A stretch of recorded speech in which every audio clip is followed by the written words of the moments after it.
Well, in the morning, watch out for some fog that may be rolling in off of Lake Michigan. It'd be impressive to see that fog reaching this far to the west, but just keep in mind, maybe a little bit slower going as we head into tomorrow. So we see that here on Future Track. Early in the morning here, we're looking at 6. That fog, especially across the eastern half of the area, could see some of that patchy fog, even making it as far west as Freeport to Sterling and Dixon. So quite the impressive area of fog, actually. So we could even see some patches of low visibility, especially east of I-39. But across the whole area, I'm not expecting a whole bunch of widespread dense fog or anything like that. As we progress later on into the morning, though, so we'll see that fog burning off fairly quickly after about 8 o'clock or so. I think definitely by 11 o'clock, probably about closer to 10, we should be seeing much clearer conditions. All this sunshine helping temperatures warm up quickly from the low 60s to the low to mid 80s across the area as we head into the afternoon. And then similar to today, we'll have to watch out for a few scattered showers here and there. Could be an isolated rumble of thunder, but like we saw today, going to be mostly dry across the area.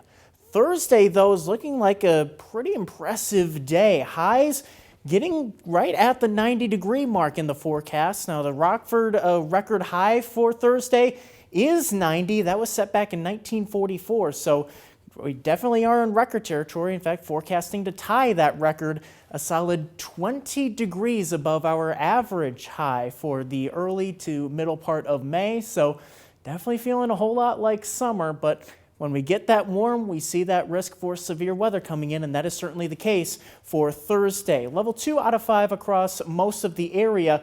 If storms can develop, we're looking at an all hazards potential here, especially for hail, secondary threats of wind and tornadoes. We say if because there is uncertainty within all of the models that thunderstorms can develop this far to the south. There is a higher chance of storms to develop into Wisconsin. That's where you see that 3 out of 5 risk across much of the Badger State. And as we look at Future Track, there you see why. It is showing those thunderstorms developing to the north across Wisconsin.